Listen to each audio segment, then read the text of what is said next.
Please welcome to Mission Control, the Shoptalk content team, and the fantastic team from Omnitalk. Welcome, everyone, to a very special Secret Agent Takeaway session here at Shoptalk Fall 2024. I am Ann Mazinga. This is Chris Walton of Omnitalk Retail, and we are joined today by the team at Shoptalk for this very special takeaway session.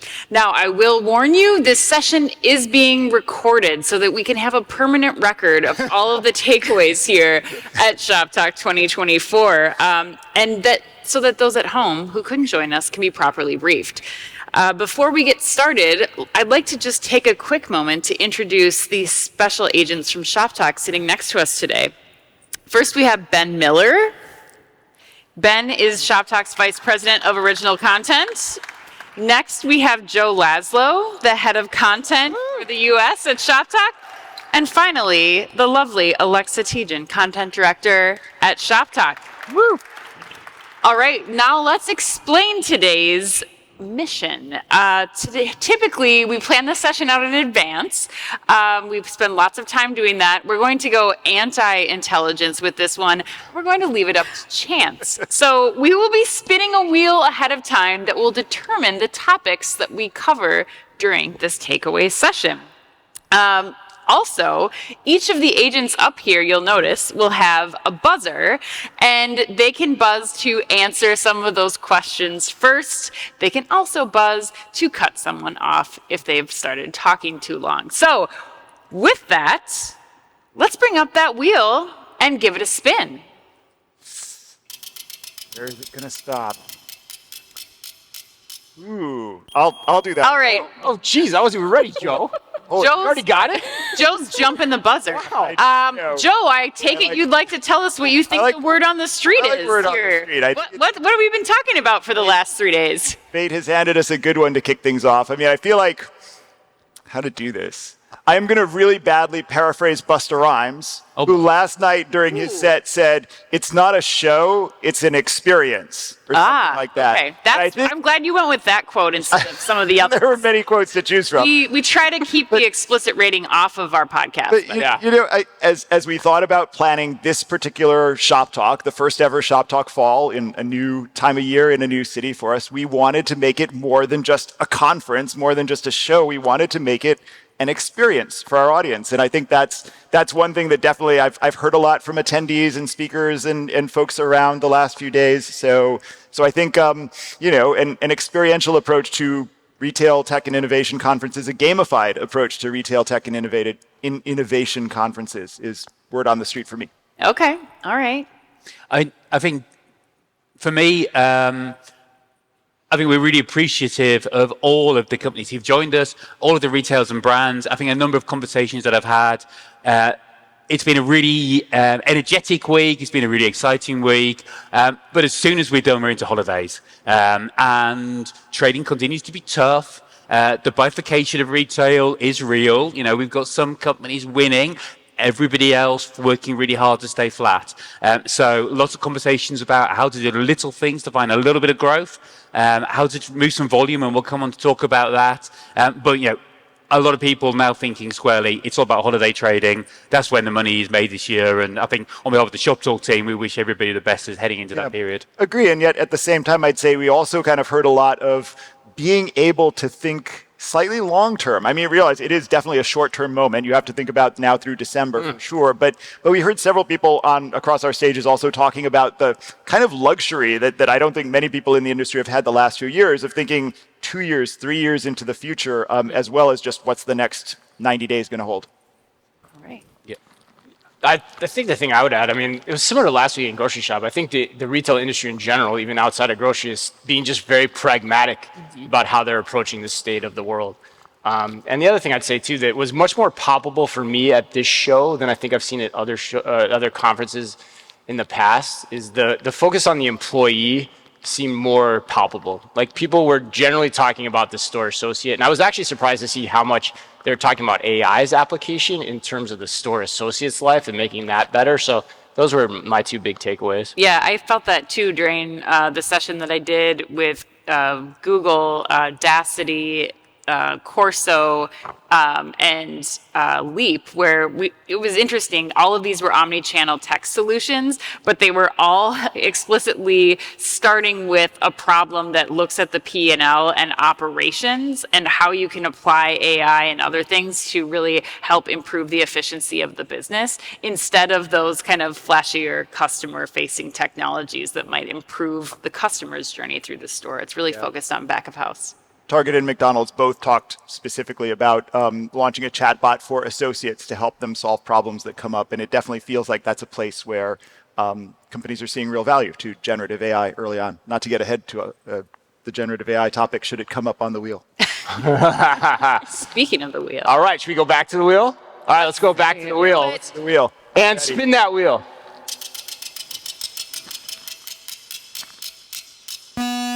Oh, God. All right, unified commerce. Who got it?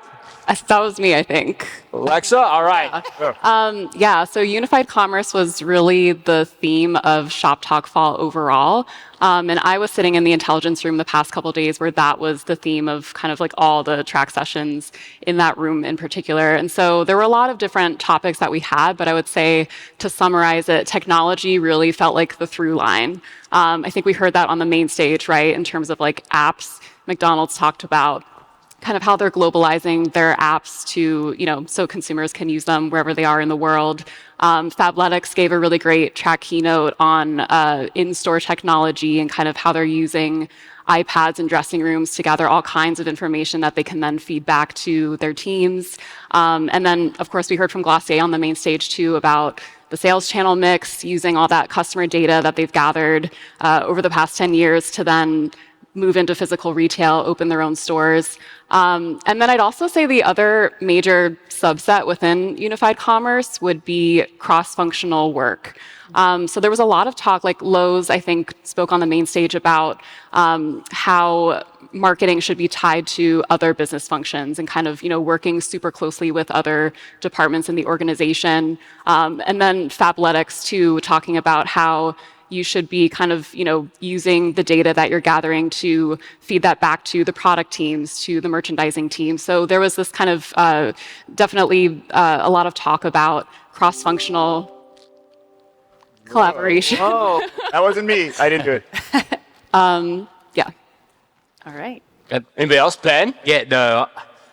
I've had a number of interesting conversations, both at this event and before, about unified commerce, and being challenged a bit around the term. And I think that's great. We started talking about unified commerce probably at Shoptalk last year. Yeah. And we wanted a phrase that represented a change that we'd seen in the industry. And we've been challenged a bit on that, as in, we're doing the classic kind of agency BS bingo of creating U-turns for the sake of it. I think I don't really care what we call it. Unified commerce works for us, but it's an acknowledgement that there is something different happening in the retail ecosystem. And I think, we had the CMO of Lowe's on this stage doing a keynote on day one, and she talked about moving in stages from brick and mortar to omni-channel, i.e. we've got different channels to service customers, to where we are now, which he described as a tech-enabled ecosystem where things need to be seamless and underpinned by loyalty.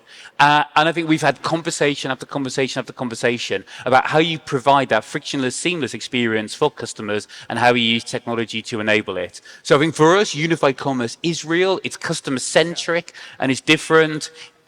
If you want to call it something else, that's absolutely fine. But as long as we sort of recognize that because by failing to recognize that change, we're failing to recognize the opportunities that it's creating to drive demand and serve your customers in a better way. Yeah, no, and I think another really interesting change has sort of historically been the companies coming at the world of retail today from brick and mortar first that have talked about omni-channel or unified commerce or what have you. I'm Sharon Price John from Build-A-Bear is another really great example of somebody with a strong unified commerce story, but it's everybody these days, right? Even companies that grew up as e-com companies like Rent the Runway and Glossier, like stores are really important to them too. And so I think unified commerce is a thing that brings all retail innovators together. Unified. Yeah. I mean, as a business that's called Omnitalk, you guys have at least got us thinking about, do we need to change our name to Unitalk? But I don't think that's going to work as well, So, but we're definitely something we've been thinking about. So, all right, should we go back to the board? Let's do another spin one. the wheel.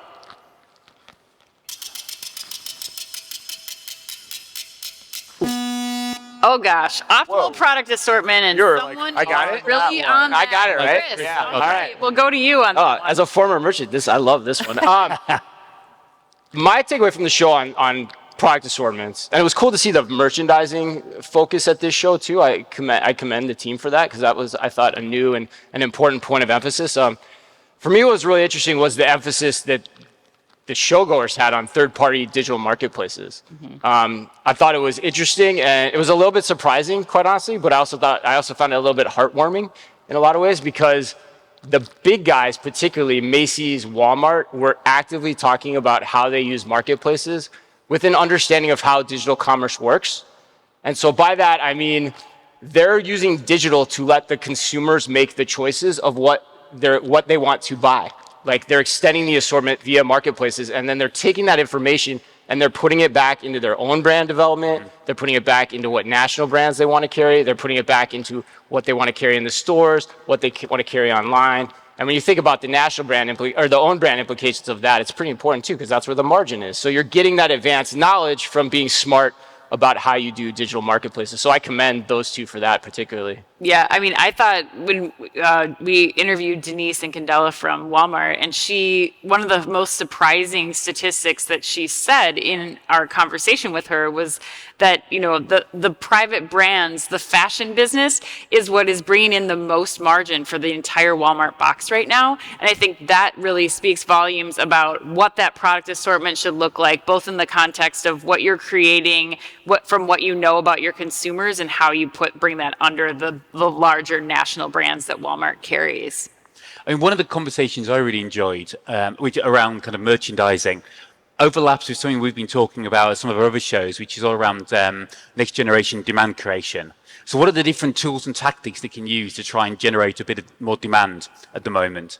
And one of the things that we identify is the increased use of collaborations, of short-term drops, of partnerships.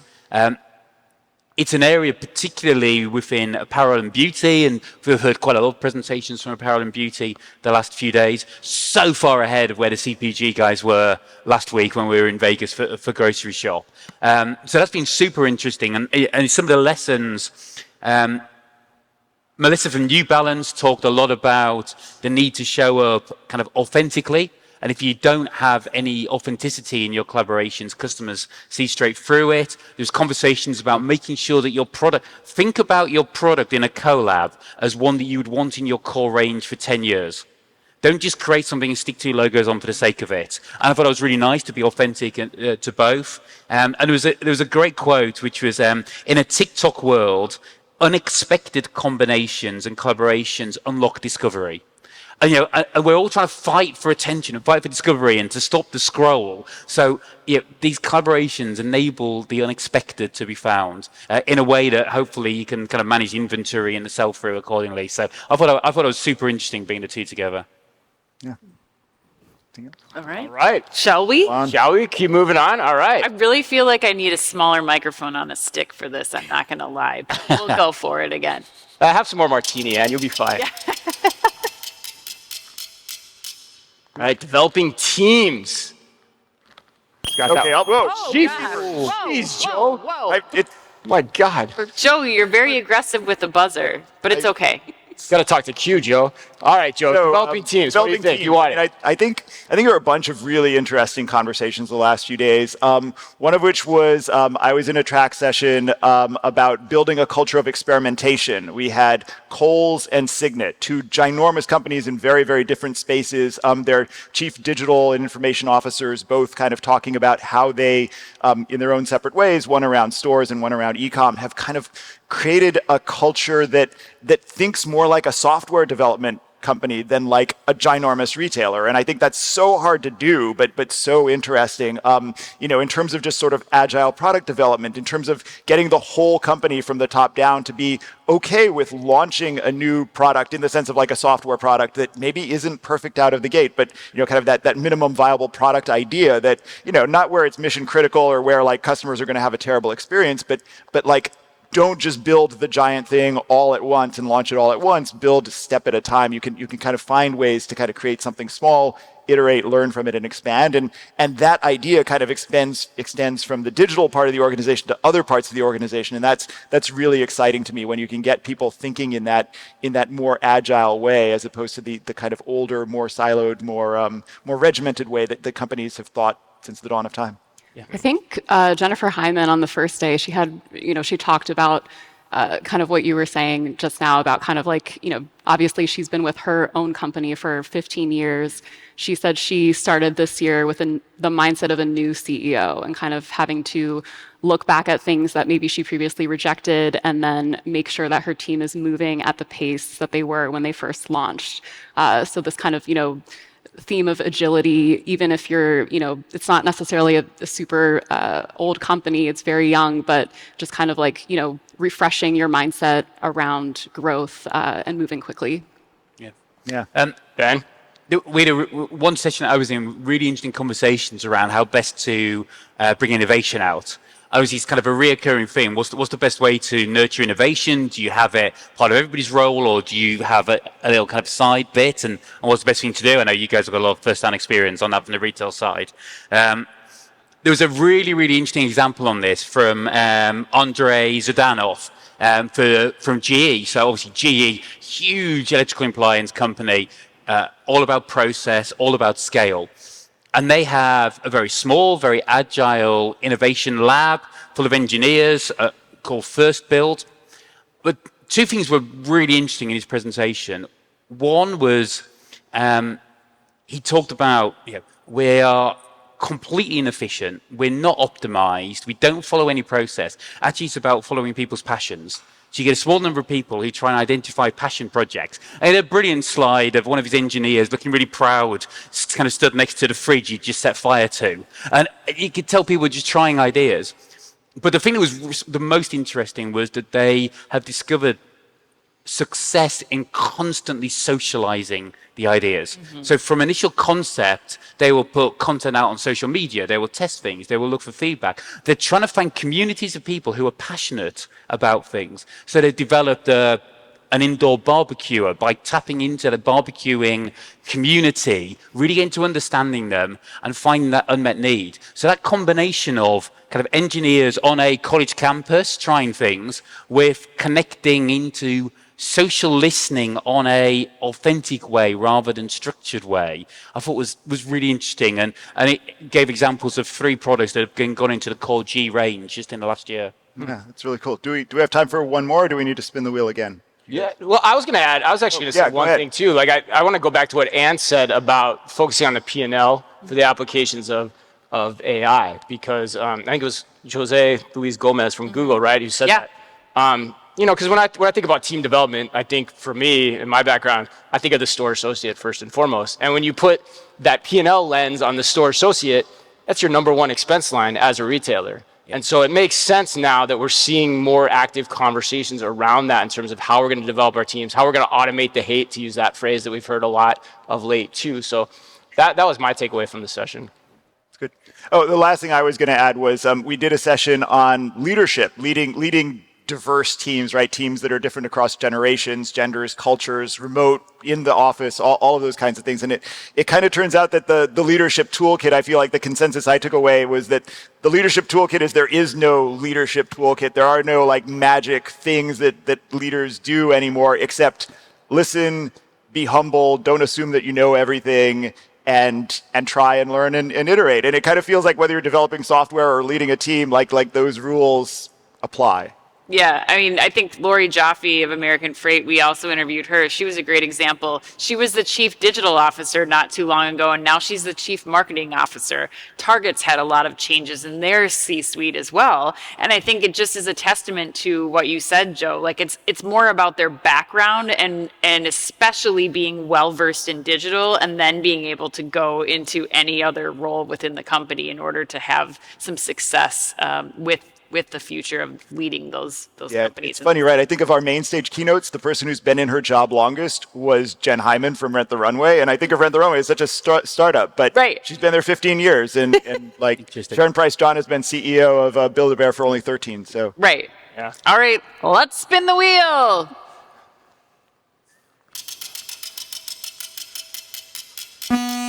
Oh boy. Somebody was excited about it. Ben doesn't even care what the topic is. He's just going to jump in. Premature buzzing, Ben. Yes. I've been waiting for that one because it means I get to talk about retail media. Yeah, you've only got a select number of things that can happen. No retail. Ben, what happened in Vegas stays in Vegas. Vegas grocery shop last week was absolutely dominated by talk about retail media. Okay. It occurred in every single conversation. And the point I wanted to make is that this week it didn't. And it was really noticeable how far the grocery and CPG industry, depending on what lens you put on it, how far advanced they are in retail media, or how much the grocers are increasingly reliant on retail media income. You can look at it either way. Retail media was here as a conversation, but it was nothing like the amount. So I think the adjacent revenue streams or the new revenue streams conversation at this show was more nuanced. There was conversations around commercializing distribution knowledge, around systems, white labeling tech. We had James Ranhoff from ThreadUp talking about envisaging his organization no longer as a retailer, but as a technology company. And I think that's an increasing thought process that we're going to hear. Again, Rent the Runway, we talked about we're not a retailer, we are a marketing channel. I got to buzz that one. Oh. No. Ben, I'm sorry, but you have Joe and Chris who are buzzing you out on this one. So your time talking about retail media opportunities as part of new growth opportunities is done, my friend. No, I gotta buzz that. I gotta just buzz the Jen Hyman comment because that's such a soundbite. Like any retailer can say that. I mean, any retailer that has a wholesale relationship with their brands can say that. I mean, like Macy's is an advertising partner in a lot of ways too. Then, for the same rationale, if you play that logic chain out. So that I don't know. That I wasn't buying that one. Okay. So what are you seeing on new growth opportunities then? Okay. Yeah. Right. The shoes on the other foot. Yeah. Now. Right. Honestly, I mean, truthfully, there aren't a ton of core retail growth opportunities that are just blatantly out there right now. I think it's hard to find them. We talked about marketplaces already. We've talked about private brands, although that's not really as much a growth strategy as it is a margin strategy at the end of the day. The one for me, and I kind of go back and forth on whether it's a growth strategy or not, is the evolution of search. That was very palpable at this show too. A lot of people were talking about how search is going to evolve. And I think if you put in the right context, it potentially is a growth strategy because if you don't get involved and figure out how to adapt and change to the changes that are coming on Google and that Amazon is doing too and that Walmart's doing too, particularly in the Google side of things, if you don't adapt, you're not going to grow at all and your business is going to probably suffer if you don't start to figure that out. So I don't know, Ben, that's how I'd answer that. Okay, interesting. I think it's important too to highlight how you're going to grow and what the things are that retailers and brands need to be doing in order to make sure that they're prepared for those. And that's investments in, how you're prepared for visual search, how you're putting in the right data and metadata about your products so that you're showing up, how you're thinking about bringing in reviews and sorting through, the information that you have uniquely as a retailer about what products people are buying and returning, and really putting that out as content to be consumed as conversational commerce and as the LLMs are helping in search so much more too. But. Yeah, I mean, there's global growth opportunities as well. I mean, I think you heard from Farm Rio, which is very buzzy these days. I think is an interesting story, and a few other kind of non-U.S. companies that see the U.S. as or North America as a growth opportunity. But But I think you're right. And maybe the other thing I'd throw out there is I feel like there's a lot of talk of turning things that we normally think of as cost, to the point of you were making earlier about associates, into revenue opportunities, which is kind of interesting. You know, our session on post-purchase talked a lot about, you know, kind of that aspect of customer care, not just to keep somebody happy, to really actively encourage the next purchase as well. And so kind of I think that's another area where maybe there's growth. Yeah. All right. Yeah, and to your point too, a great data strategy in unified commerce, the omnichannel world, is probably the best thing to have a growth strategy too. Yeah. Right. All right. Shall we? Let's do it, Ann. Spin that wheel. We only have a few left, folks. All right. Loyalty. Oh, Take that one. Did you get it? Who got it?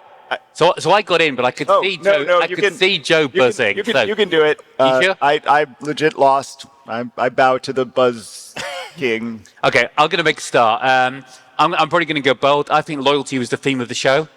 Oh. Ooh. I think the most interesting conversations are about loyalty, and the most interesting conversations that we're going to have in retail for the next 6 months are going to be about loyalty. Really? Because loyalty is what makes unified commerce happen. It's the bit that you can't connect the dots if you don't know who the person is. So what are you going to do to get that first party data so you know who the person is? And that's got to be an interconnected loyalty system. And it's got to be cleverer than just giving away free stuff. So we've started to have great conversations around that. You know, what's the right incentive? Being able to flex it by geography, as McDonald's were talking about. Being able to build gamification into it, which is a huge trend to engage and widen that base. So I think loyalty is huge, and I think it's something we're going to hear a lot more over the next 6 months. Joe, you agree? I think it's absolutely having a moment right now where around personalization, for example, for the last several years, when companies have talked about personalization, it's been about marketing or about kind of personalizing the assortment that somebody sees when they visit your website. And nowadays, whenever people talk about personalization, like the next thing that they talk about is how their loyalty program works to kind of offer me something that's different than they offer Ben, just based on purchase history and what they know about me. So I definitely think there's this focus, and again, just given customer acquisition costs these days, the cliche that's true is it always costs less to retain a customer than it does to acquire a new one. And so I think that's yet another reason why loyalty is having a moment right now. Okay. Alexa? Yeah, I think I was also in the post-purchase session, and I think they talked about loyalty in there. And actually, earlier today, we talked about loyalty in our next generation powerhouse brand session.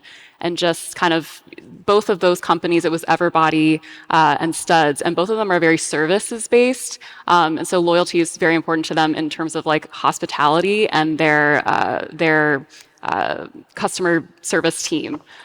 So that's kind of how they're thinking about loyalty, is more of like, how can I give you a really great experience when you come into the studio so that you keep coming back?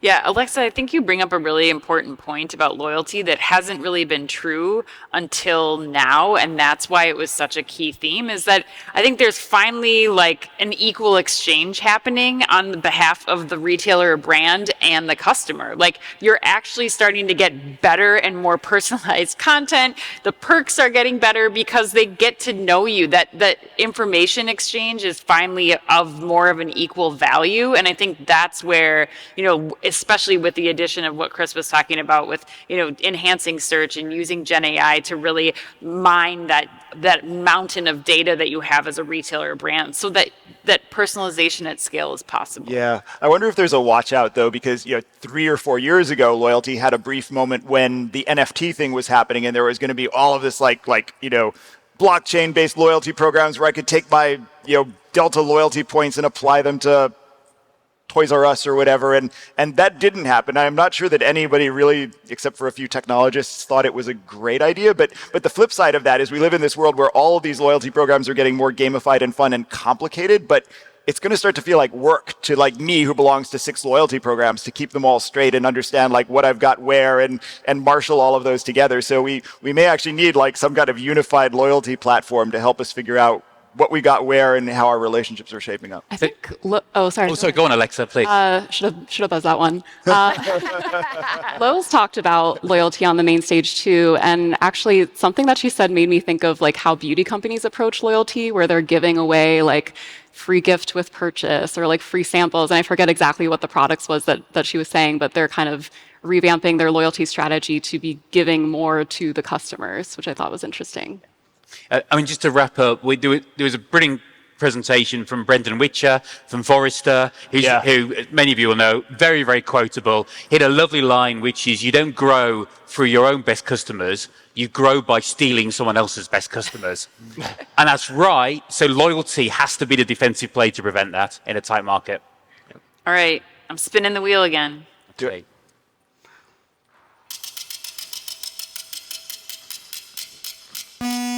Oh boy. Alexa, AI and data. Somebody had to buzz this one. All right. Someone had to do it. How much time do we have left to talk about No, AI and we're data? going to make this brief. We're making this brief. Alexa, what do you have to say about AI and data? Yeah, so I was in the post-purchase session yesterday, and AI and data came up a lot in there.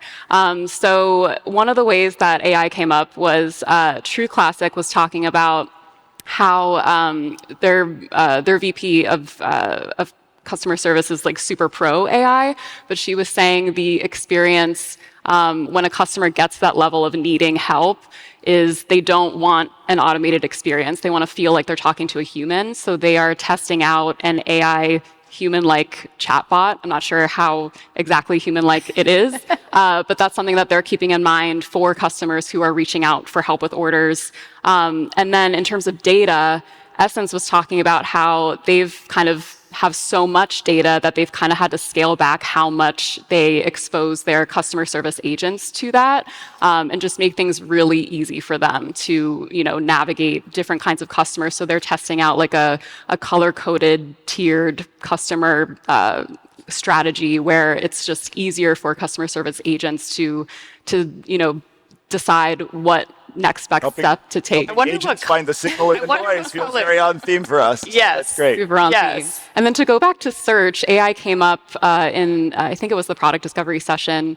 L'Oreal was talking about how they're using AI-powered search for prompt-based search versus like a keyword. So like, typing in, what should I bring on vacation versus sunscreen or something like that, which I think is pretty popular on TikTok, and how, Gen Z and younger generations are searching for things there too. 100%. Yeah.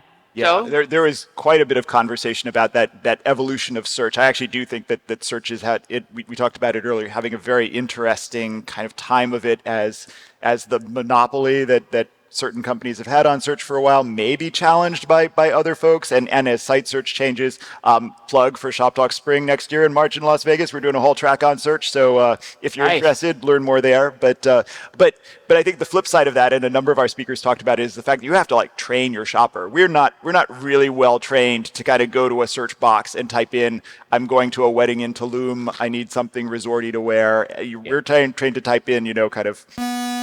Okay. Sorry, I gotta say, I don't know if I agree with you that we're not trained. I think that the next generation is so well trained, and I would say that it's going to happen so fast. Like, I don't think it's going to take that long for this adoption to happen. I think if you think about right now, how many of us already get like Gemini search results, or you're searching for a product on Amazon and it's already pulling up that information. I think you're right to have a track at Shoptalk in March, because I think by that time even, I think we're going to grow leaps and bounds, but... Oh, no. Whoa. No. I'm getting buzzed on the buzz. I actually 100% agree with you, but I don't think that's where we're going to see things first in terms of where AI will impact retail. Okay. Like, I think that it's probably one of the most important things, but longer term. I go back to what we interviewed Margaret Sinan from Microsoft. Yes. And she had a great framework. And Microsoft, they're seeing everything. They're seeing all of retail, and then they're boiling it up into a framework to say, like, hey, here's where we're actually seeing the applications. And you go back, combine that with what Google said about the P&L, the applications she quoted are exactly that. It's marketing personalization, right? Big needle mover there. It's, again, the store employees, right? How do you make their jobs simpler, easier? How do you make them more productive? And then the other one was the supply chain. Like, you're still seeing AI applications being devoted to supply chain because of the costs involved in moving goods. Yeah. Oh, and one last one on search. From everything I've heard this week, I'm still much more excited in the short term about visual search than conversational search. And I don't think as a industry we're doing enough on visual search still. Yeah, that's really interesting. There is an interesting comment that Aurelian Lees, the CEO of Dermalogica, made about just kind of tech savviness of the employees at who have to embrace AI. He said that he kind of does a thing where all of his GMs have to learn a little Python. They give them a specific task, not a complicated task, but then they kind of have to go through a set of steps to kind of build Python to do this thing. And it kind of reminded me of the way some companies like Ulta make their corporate employees go and spend time in stores. It's like that, but with technology and AI. And once you know the steps of how it takes the technology data expert to do something, I think it changes the way you think about, I'm just going to ask the tech team to make this for me. So I thought that was a very interesting, savvy way to think about it. Right. All right. Last one. All right, this is the last one. Spin it. All right. Oh, Ben got me. Ben, you get I just do not. best offstage whisper. Okay, I will not be careless. Careless whisper. One of the themes, one of the conversation points across the show has been, what is Target's growth strategy? And I know the answer. It's great. Taylor Swift. Taylor Swift. Okay. That's their growth strategy. She is the leader for Black Friday. They are doing their exclusive launch, Ben. That's the thing. So Black Friday, day after Thanksgiving, Taylor Swift exclusively launching her new book in Target. That's going to be a huge footfall driver for them. So that's a big coup. I think that's important. But what did we learn last night? Busta Rhymes is also launching a new album that day. So I have no idea what that means for the retail industry, but we'll see. We'll see. So Busta's competing with Taylor. Busta's up against Taylor. I mean, I don't know. Who do you pick, Alexa? It would be pretty close. I'm not sure. We'll have to see how that plays out. Yeah, I don't think. But yeah, Anne, go ahead. In all seriousness, one of my favorite offstage whispers was when Sharon Price John from Build-A-Bear was on stage here, and I was sitting out in the audience, and she said, and then we launched the Zaddy Bear. And I heard somebody next to me go, did she just say Zaddy Bear? And indeed, she did. So I will remember that for many days. I feel like if we look at Google Trends analysis for Chicago yesterday, there was a big spike in searches for Zaddy. For Zaddy? Yes. To figure out what. I'm one of those. I was not aware of that term.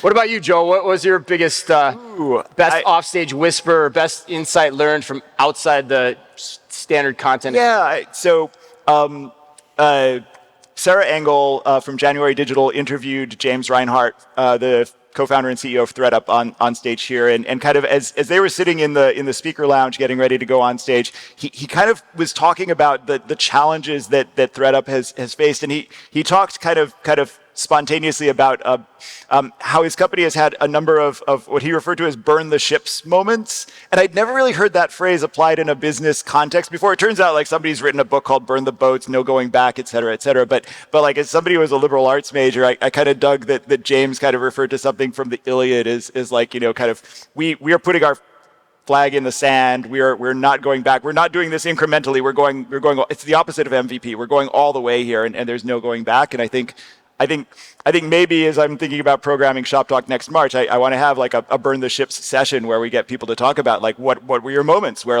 there's no going back. We only go forward from here. Interesting. Yeah, that'd be cool. That'd be a great session. Alexa? I'm still working out how I feel about mine, but earlier today, like I mentioned, I got to speak with Ellen Bauer, who's the CEO of Everbody, and we were backstage just before the session started, and we were talking about just is Gen Z going in to get Botox? Because that's what that's their, primary service. And she was like, well, we actually call it baby Botox. Whoa. Oh boy. Which is just, I guess, their new industry term for preventative Botox. So yeah, I guess that's the new Sephora tweens is baby Botox. Got it. Oh boy. Wow. Does it come in a black and white bag too? Sorry? Does it come in a black and white striped bag? I'll for sure buy it. So mine was a bit different. So we had the chance to interview Denise Incandela, the Walmart EVP of fashion, basically, of apparel. And I had the chance at the end to ask her a question that was pretty candid. I said to her, I said, look, she's been in the job 7 years, right, Ann? Yeah. 7 years. I said, what % of your job have you accomplished in terms of what you set out to do? What % of your job have you accomplished? And she said, I give the same answer regardless of what year I am, where I am in my job. It doesn't matter, 10%. I always say 10% to that question because retail just changes so fast. It's so dynamic that if you ever think that you've got the job done, you're wrong. And I thought that was a really, really important lesson to hear off the stage and very candid from an executive that is working at one of the biggest retailers in the world, if not the biggest. Great. All right. Well, that concludes today's briefing. Special Agent Laszlo, will you leave the audience with the conclusion of this takeaways briefing? One last little bit of the metaphor. Well, what to say, really? I loved the opening credits that our team put together for kind of kicking off each of these sessions in mission control. And it kind of feels like we should have closing credits to kind of wrap things up. We didn't make any, but if we had, I think it would be just so many thank yous to so many people who made this event come to life. I mean, we built a new conference. There's a whole new Shoptalk in the world that there wasn't just 6 months ago. And so big thank you to the Shoptalk team, our ops team, our attendee experience team, our R&B team, our sales team, our content team. Alexa, thank you. I couldn't have done this without you. And with Adam Plum, a content team colleague based in the UK who is about to become a dad, so he's not here. But now it's sounding like an awards show. Thank you. Yeah, right. Yes. So, where's the buzzer? We got to. Yes, buzz me away. Music. But thank you to Chris and Ann and all of our speakers and the Freeman team in the back here and in all of the track rooms, just making everything seem so seamless. Yeah. So, and thank you all. Thank you all for sticking around to the very end of Shoptalk Fall. Safe journeys home. Thank you. And see you again in March, hopefully.